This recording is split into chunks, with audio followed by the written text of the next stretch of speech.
All right, number 11, and it's another doozy. Shifting away from room nights as a primary metric for success and incentivization, I might add. Yep, we can't evolve from the more visitor cycle because we're beholden to it. I also wrote about that in the Fixing You Sports Again series that I'll link.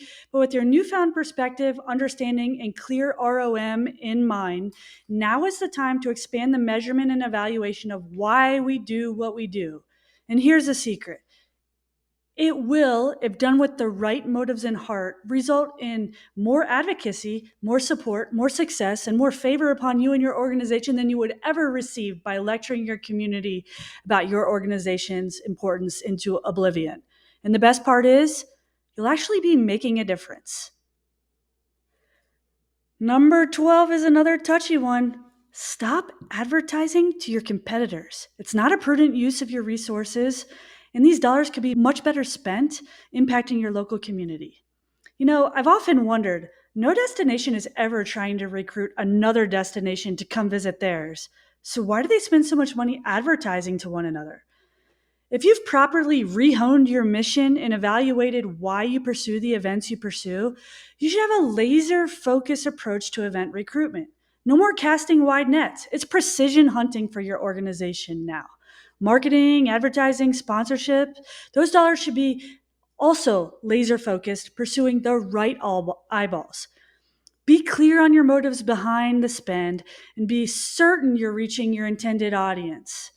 Are there specific event owners you're targeting and who are reading those publications, attending those trade shows, watching those webinars? Are you sure? And you shouldn't be sure just because a salesperson told you so.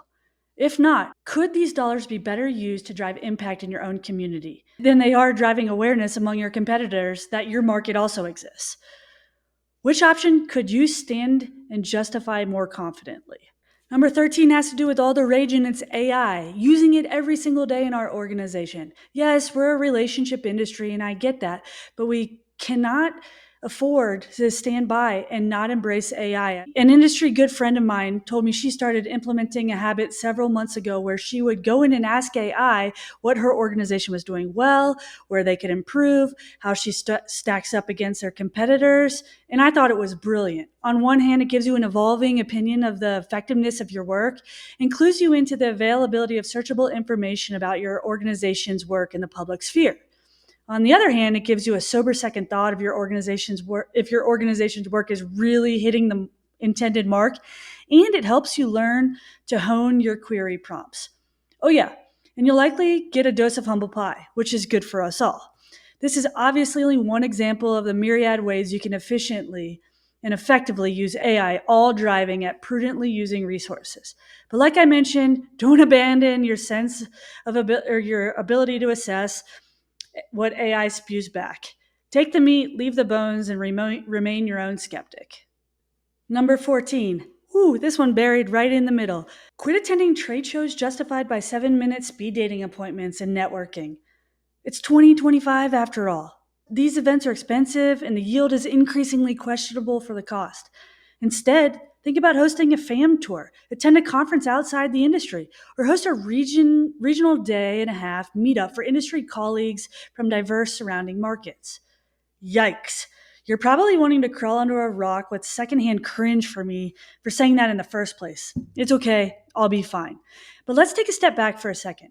No more wide nets, laser focus, remember? Prudent use of public resources, all pointed towards driving the most good for our communities as possible. Am I saying don't go to anything? Of course not. Am I saying don't support the industry? Not at all. But what I am saying is that it's 2025 and our industry's business model should have evolved past getting mad about only getting 18 7-minute appointments with events that have no chance of coming to your market, or better yet, those that no show.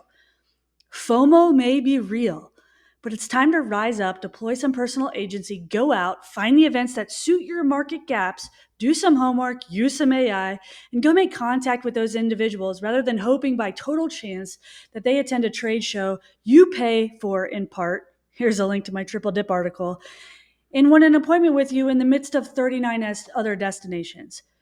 These events are quite costly, and you have to evaluate the return on that investment compared to some of the other possible outcomes from redeploying that investment. Remember, our industry mindset must be community first, always. Number 15, while you're together with your peers from the region, build an intermarket collaborative with a few like minded counterparts and focus less on developing competing facilities and more on shifting the game to leverage your regional strengths. We discussed future saturation of sports facilities in our Stoll report on sports facilities back in 2023. I'll link to it. And that notion still holds true.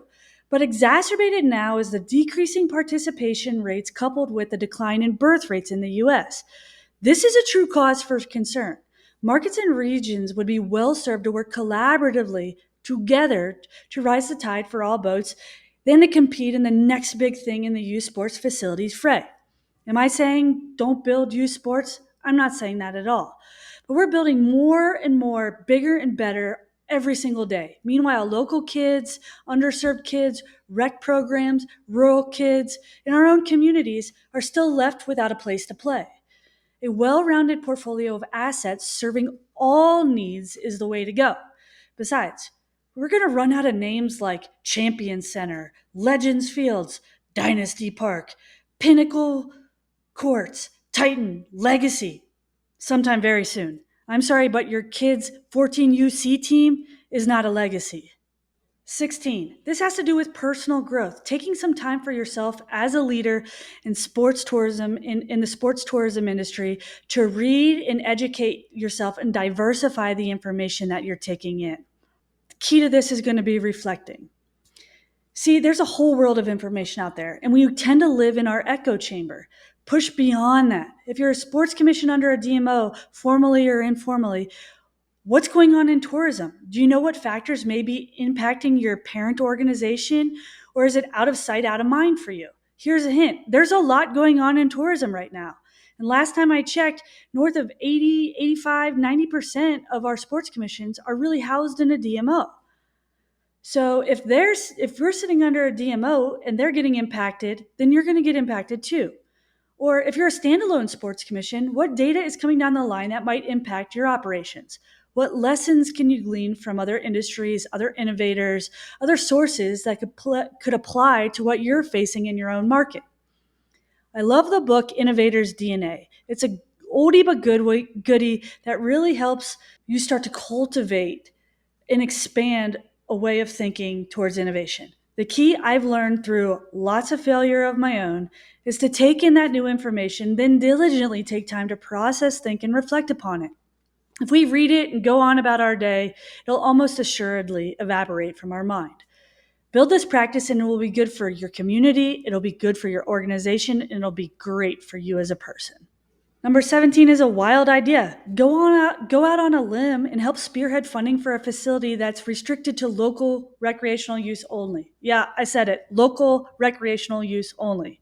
We hear a lot about the balance of local and non-local tourist use of our facilities. It's a very delicate balance, I know. And I know there are examples of the economies of facilities creating revenue, for example, through sales tax, lodging tax generated, that could then be redeployed to support local use. But in most cases, it's not happening. The new revenue generated gets stuck and redeployed for other even worthwhile community assets. Data on participation from the Sports Fitness Industry Association, which I can link to, and others is still showing a decrease in participation, almost certainly tied to the decrease in opportunity. So what if? What if you build a robust sports tourism entity bringing in outside events so that you could build or subsidize a youth sports facility dedicated solely to serving the local community? Why not? It would be a good time to have a foundation in place, wouldn't it? See number 6.